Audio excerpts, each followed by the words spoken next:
War, by 1944, had become a machine of noise and fire, an endless rhythm of explosions, radio chatter, and the clatter of steel. But hidden inside that storm, another kind of army was preparing for battle, one that carried no rifles and fired no bullets. They would fight with illusion. Their mission: to make the enemy believe in what wasn't there. They were painters, sculptors, sound engineers, and set designers, artists drafted into the most improbable experiment in military history. The U.S. Army called them the 23rd Headquarters Special Troops. The men who served in it called themselves the Ghost Army. By the summer of 1944, the Allied advance across Europe had slowed. After the Normandy landings, the front stretched thin, and deception became as vital as firepower. If the Germans could be convinced that the Allies were preparing to attack one place while secretly moving troops to another, thousands of lives could be saved. It wasn't a new idea. The British had used camouflage and misinformation since North Africa, but never before had deception been turned into a full-scale weapon. The Americans decided to take it further. They built an army that didn't exist.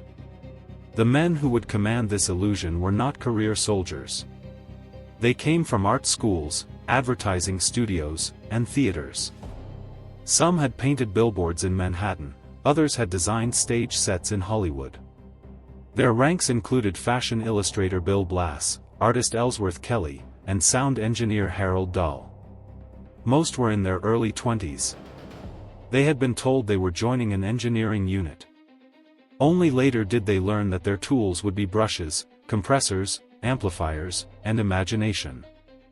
At Camp Forest, Tennessee, they trained in secrecy. The work was strange, half military drill and half stagecraft. They practiced inflating rubber tanks until they looked exactly like Sherman armored divisions. They learned how to drive jeeps in endless circles to simulate the movement of convoys.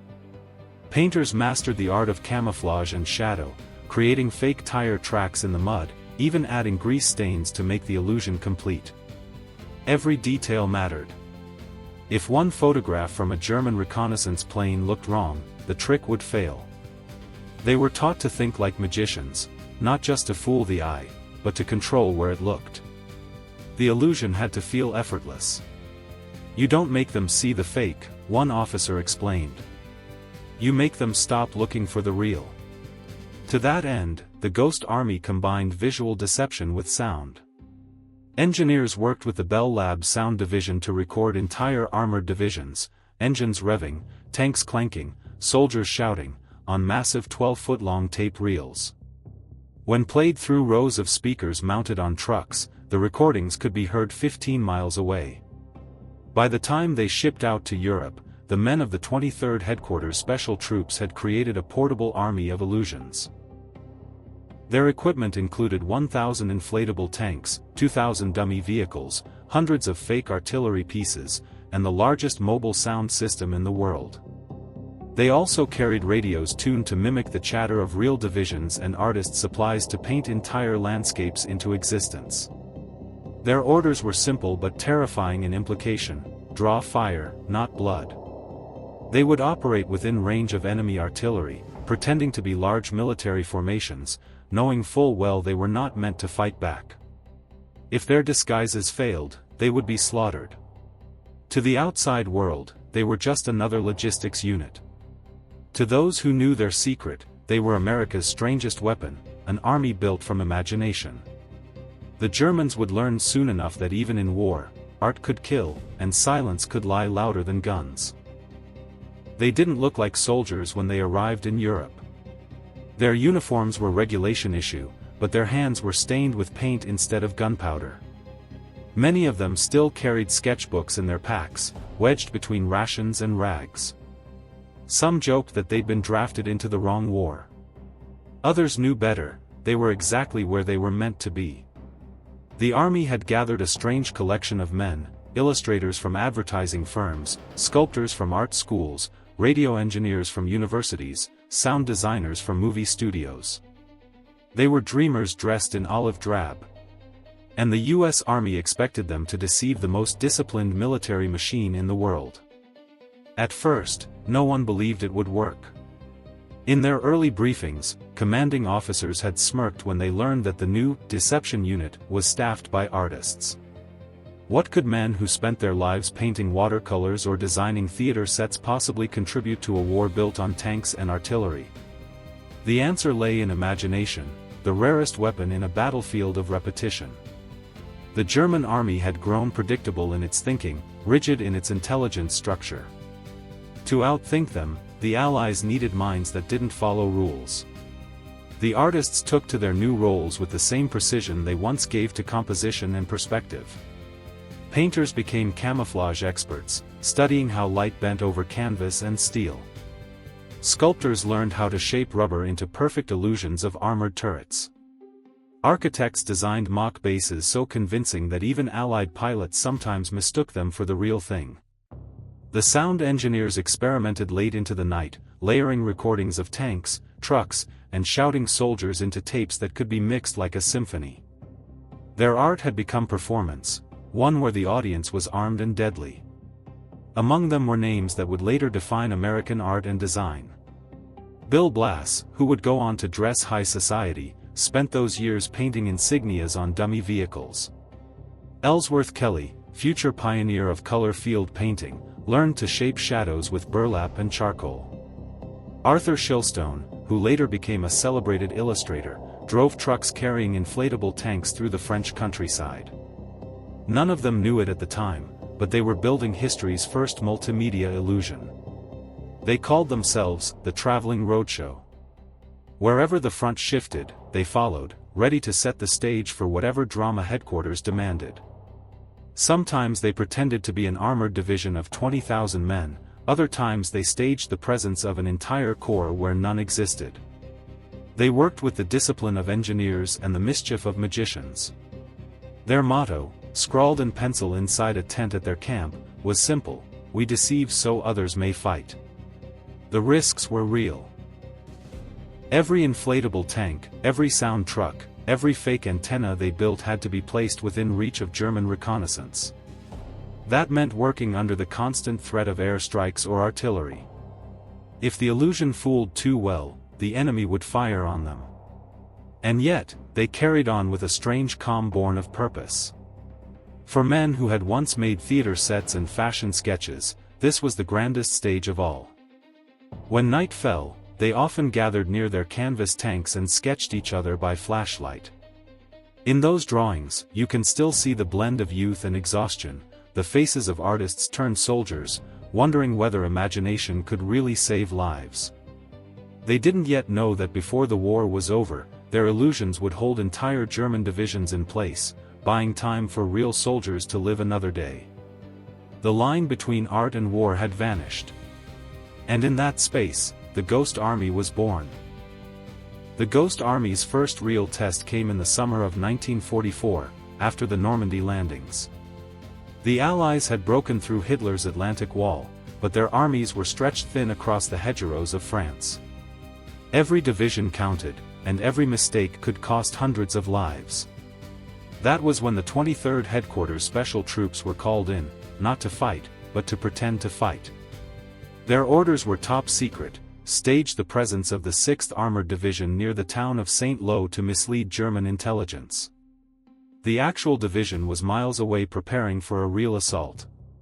If the Germans believed it was positioned near St. Lo, they would hold back reinforcements and leave the Allied flank exposed elsewhere.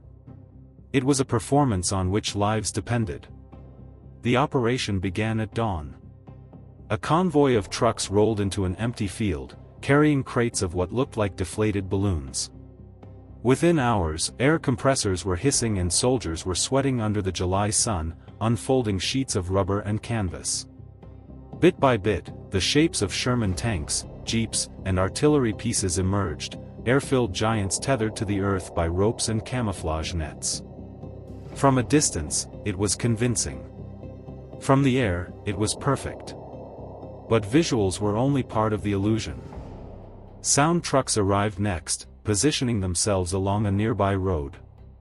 Engineers unspooled heavy cables and connected them to massive amplifiers and speakers hidden behind hedgerows. Then came the roar, recordings of armored engines, shouted orders, clanking treads, and rumbling convoys, all layered into a symphony of war. The sound rolled across the countryside for miles. Villagers thought a real division had arrived.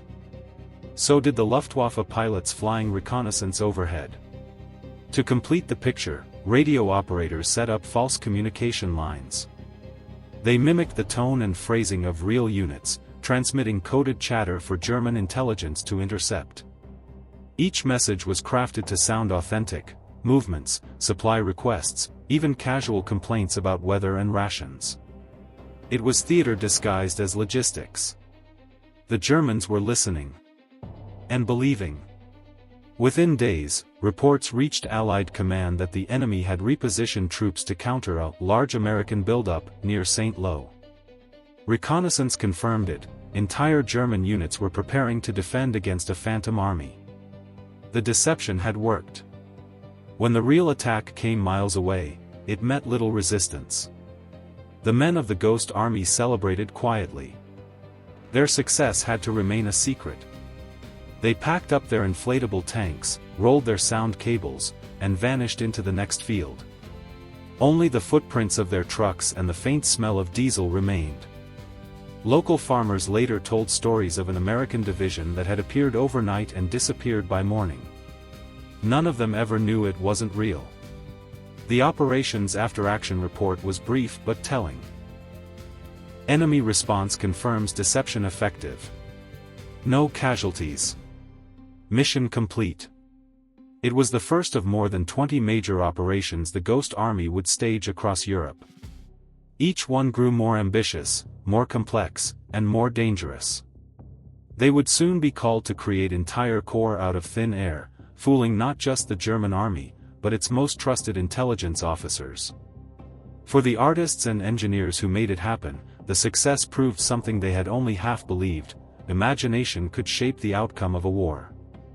They had created nothing, and from that nothing, victory had taken form. When night fell over the empty fields of France, the inflatable tanks deflated silently under the stars, folding back into their boxes. The Ghost Army moved on, leaving behind the echo of engines that had never existed, and a new kind of warfare, one painted, recorded, and dreamed into life. By the autumn of 1944, the Ghost Army had turned deception into an art form. What began as an experiment was now a refined craft, part engineering, part theater, part pure nerve. They were no longer just setting up decoys, they were designing illusions, full-scale stage productions played out across the battlefields of Europe. Every operation was a masterpiece of coordination, visual, sonic, and psychological warfare rolled into one. The heart of their deception lay in the craft of visual illusion. The inflatable tanks, those strange rubber beasts, became their signature. Each one was carefully detailed, complete with fake treads, painted shadows, and even the illusion of weight created by placing boards beneath them to mimic soil compression. From the sky, they were indistinguishable from real Shermans or M10 tank destroyers. The men inflated them using portable air compressors that growled like small engines, filling the shapes in under 20 minutes. In a single night, an empty field could become a formidable armored camp.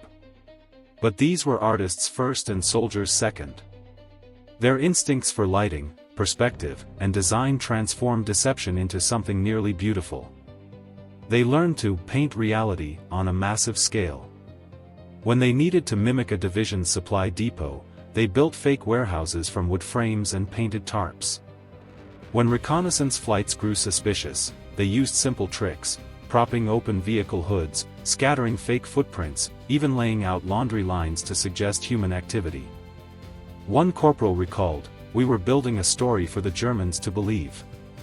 Every brushstroke mattered. Their camouflage artists were equally inventive. They could make an artillery position vanish into a hedgerow or make a forest look like an airfield.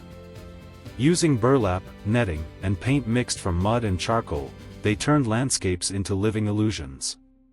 The goal wasn't to hide the truth, it was to replace it with something more convincing. Sound engineers carried their own weapons, 500-pound speakers mounted on half-tracks. From these, they blasted pre-recorded soundtracks mixed like orchestral scores of battle. Engine roars blended into shouted orders, the clank of treads into the whine of brakes. They even created acoustic maps to place different sounds at different distances, making it seem as if thousands of vehicles were moving through the night. To a German scout listening through the dark, it was undeniable, a convoy was coming. The illusion was reinforced by radio deception. A small team of operators, trained to mimic the speech patterns and slang of other units, sent out hours of fake messages. They created identities for divisions that didn't exist, complete with call signs, unit histories, and gossip. The enemy intercepted the chatter, triangulated the signals, and saw exactly what the Ghost Army wanted them to see. It was performance on the grandest scale, and the stage was war itself. The artists moved constantly, setting up their scenes within artillery range, often just miles from real German forces. A single shell could deflate a tank in seconds, revealing the ruse. Yet they worked calmly, laughing as they painted shadows onto rubber armor. "We fought our battles with brushes and air pumps," one veteran later said. "Our job was to die believably, not actually." By late 1944, the Ghost Army had staged more than a dozen major deceptions, each one saving lives by drawing fire away from real troops. They had turned empty fields into fortresses, silence into thunder, imagination into armor. For most soldiers, the front was a place to survive. For these men, it was a stage to perform upon, and every performance was a matter of life and death. They were proving that art, in the right hands, could be deadlier than a gun. The Germans would soon learn just how dangerous an idea could be. Their first great masterpiece came in the bitter winter of 1944, a performance so convincing that even Allied generals struggled to believe it had worked. The mission was codenamed Operation Brest, though its real purpose was much broader: to mislead the Germans into thinking a massive armored force was gathering on France's western coast while the real divisions were preparing to strike elsewhere. For the men of the Ghost Army, it was their first chance to stage a deception large enough to change the rhythm of the war. The 23rd Headquarters Special Troops moved quietly into a devastated stretch of countryside. Snow covered the fields and muffled every step. There were no trees left, only the charred skeletons of villages and the occasional church steeple tilting against the horizon. It was a landscape made for illusion, flat, gray, and easily reshaped. The artists went to work as if setting up an exhibition in a ruin. By nightfall, empty ground had become a sprawling military camp, rows of inflatable tanks, fake artillery guns built from pipes and logs, and wooden trucks with painted headlights. Even their tire tracks were carefully arranged, pressed into the snow with spare Jeep wheels. When dawn broke, German reconnaissance planes flew overhead. From the sky, the scene was flawless, an armored division ready for combat. They counted over 200 tanks, dozens of vehicles, and tents stretching across the valley. The Germans relayed the information immediately. Within 24 hours, enemy intelligence had confirmed what they believed to be a major buildup of Allied forces near Brest. They diverted artillery and reinforcements from other sectors, exactly as Allied command had hoped. That day, the Ghost Army's sound trucks came alive. Massive speakers hidden behind hills began broadcasting the mechanical growl of engines, synchronized to echo across miles. At intervals, voices called out in code, "Move column Bravo. Refuel the Shermans." Each line carefully scripted and timed. For added realism, they blasted the clatter of tank treads rolling across frozen soil, recorded months earlier in England. From a distance, it sounded like an army in motion. The performance wasn't without danger. A German patrol, suspicious of movement on the flank, began probing closer. The Ghost Army's security team, armed only lightly, set up a few small explosions and smoke charges to give the illusion of defensive fire. The ruse worked. The Germans fell back, convinced they had stumbled onto an entrenched position. Later that night, Allied scouts overheard German officers reporting heavy armor presence in the area. While their illusions held the enemy's attention, real divisions were redeploying hundreds of miles away, unimpeded. When the actual attack began days later, German forces were completely out of position. The Ghost Army's success was invisible to most, but measurable in the reduced casualty lists that followed. After the mission, the men packed their rubber tanks, deflated their world, and loaded it into trucks. They left no trace except for a few prints in the snow and the rumor of an American army that had appeared and vanished overnight. To the villagers who watched them go, it seemed like witchcraft. To military intelligence, it was proof that deception had matured into a science. That winter, around campfires and in half-ruined barns, the men joked about their strange role. "We're the only soldiers in history who hope the enemy shoots where we aren't," one quipped. But beneath the laughter lay pride and relief. Their illusions had worked again. In a war that devoured lives daily, their imagination had saved thousands. Operation Brest marked a turning point. From then on, the Ghost Army was no longer an experiment but a weapon, one the Allies would rely on for their most critical offensives to come. And as the front moved closer to Germany, their greatest challenge still waited beyond the Rhine. By early 1945, the Ghost Army had become a legend whispered through Allied command, an invisible division that appeared and vanished like smoke, leaving confusion in its wake. They were no longer just deceivers, they were strategists in disguise, a handful of artists shaping the decisions of enemy generals. Their most daring act was about to unfold on the banks of the Rhine River, where the Allied armies faced one of their final and most dangerous crossings into Germany itself. The Rhine was the last great natural barrier before the heart of the Reich. Its bridges were destroyed, its shores fortified, and its currents swift enough to swallow tanks whole. Any mistake here could stall the Allied advance for months. The German command expected a massive assault, and the Ghost Army's task was to convince them it would happen miles from where it truly would. Their performance would be codenamed Operation Viersen. They arrived under cover of darkness, slipping into the fog along the river near the town of Wesel. The ground was frozen and slick with mud. The real U.S. Ninth Army was preparing to cross the Rhine further south, but for the deception to work, the Ghost Army had to convince the Germans that the crossing would take place here. They had only a few days to build an army out of air and paint. The operation began like all their others, with noise and shadow. Inflatable tanks were unrolled and filled until they towered over the fields. Engineers stretched camouflage nets between telephone poles, while painters worked by flashlight, adding depth and dirt to the rubber surfaces to make them look worn and battle-ready. Fake artillery was positioned on the ridge lines, barrels made from logs and sheet metal. Dummy landing craft were built from plywood and canvas, pulled to the river's edge with ropes. By dawn, the banks of the Rhine looked alive with movement. The sound team set up along the embankment, burying their cables under the frost. That night, the air vibrated with the thunder of engines and the rattle of trucks. Recorded sounds of bulldozers echoed through the valleys, mixed with hammering and shouted orders. "Bridge section secure," one voice barked, while another yelled back, "Move up the tanks." The Germans listening across the river reported that an American division was preparing for an imminent assault. Radio deception reinforced the illusion. Operators posing as the 30th and 79th Infantry Divisions transmitted a flurry of fake messages. Patrols reported enemy wiretaps confirming the chatter. German intelligence, piecing together the evidence, radio traffic, sound, and the visible buildup of armor, became convinced that the crossing would occur at Wesel. They shifted entire battalions north to meet the phantom threat. On the night of March 23, the Ghost Army reached its crescendo. As Allied artillery opened up miles away to cover the real crossing, the Ghost Army staged its own performance. Flashing lights to simulate artillery fire, smoke pots to mimic bombardment, and trucks circling endlessly to throw up dust.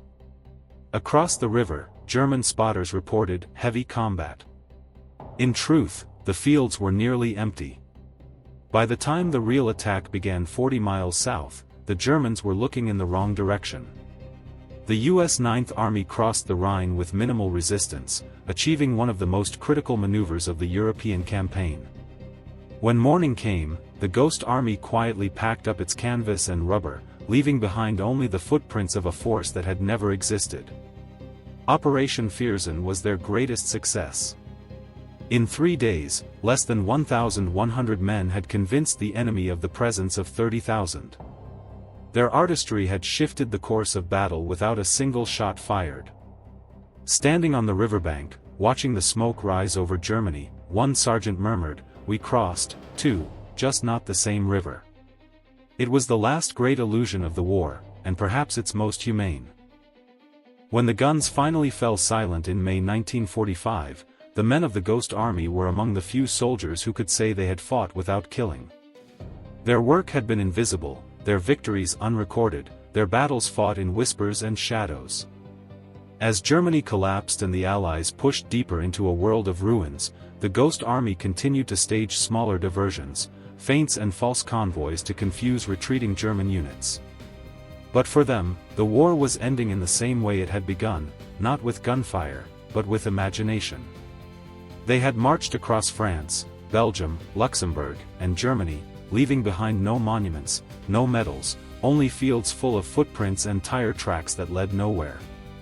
By the time peace was declared, their illusions had drawn enemy fire away from real troops in more than 20 operations. It was estimated that their deceptions had saved tens of thousands of lives. Yet when the surrender came, there were no parades for the 23rd Headquarters Special Troops. They packed their inflatable tanks, coiled their sound cables, and waited for orders that never came. Their war was already classified. The army moved quickly to bury their story under secrecy. Every report, photograph, and sketch was stamped top secret. The men were ordered not to speak about what they had done, not even to their families. For years, they would be known only as a strange, engineering unit with no clear purpose.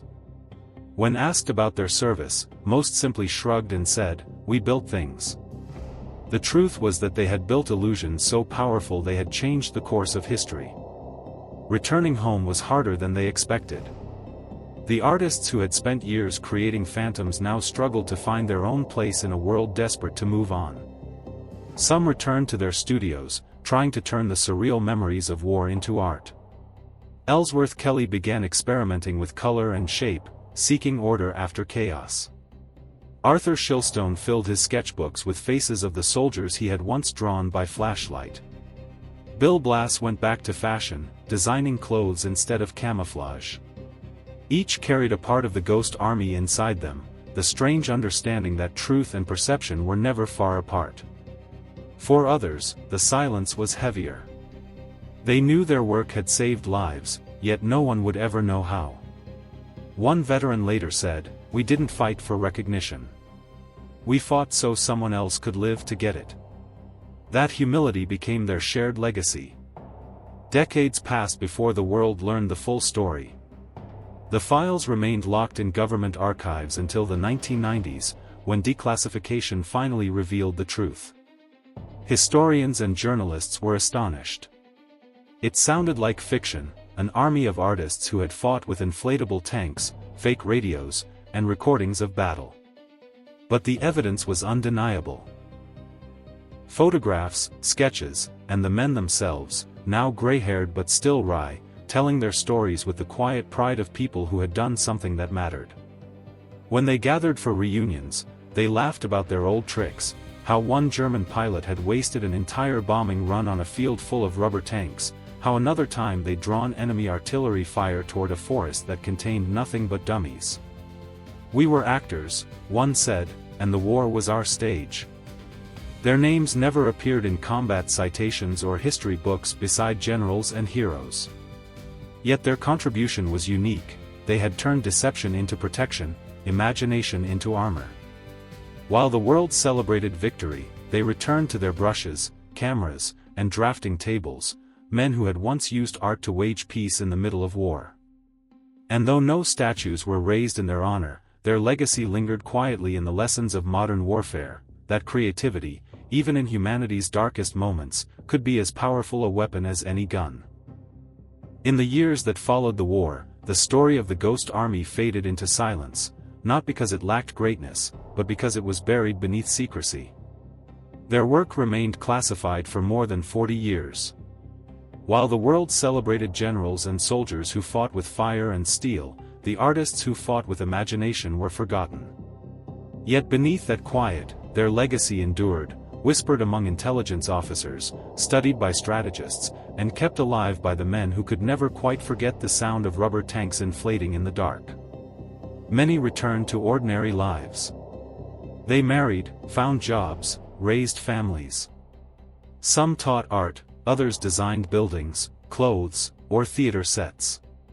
But every so often, they would find themselves in conversation with another veteran, someone who had been there, who remembered the hiss of the air compressors, the weight of secrecy, the thrill of knowing their art had once changed the course of battle. They could never talk about it publicly, but among themselves, they shared knowing smiles. They had fooled an empire. In 1996, the U.S. government finally declassified the records of the 23rd Headquarters Special Troops.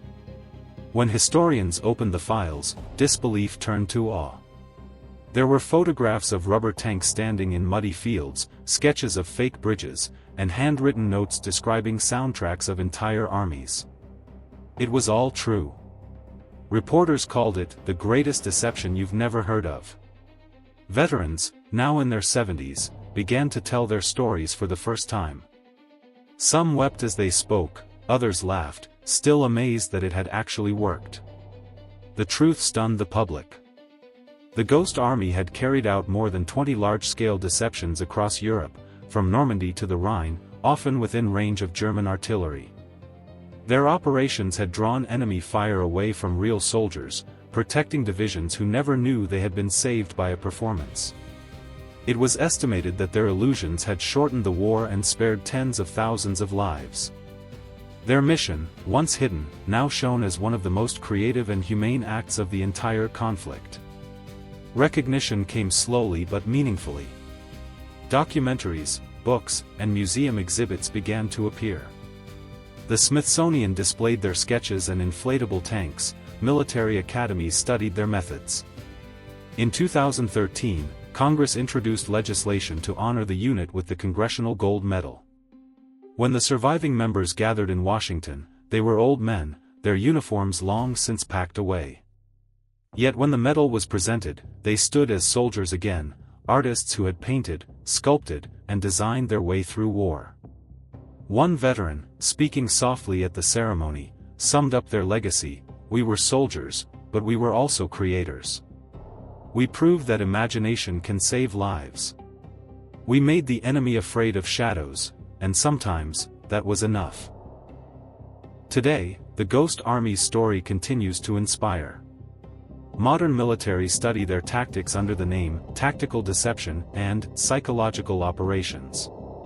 But for all the strategy and theory, the essence of their achievement remains deeply human, the belief that intellect and creativity could triumph over destruction.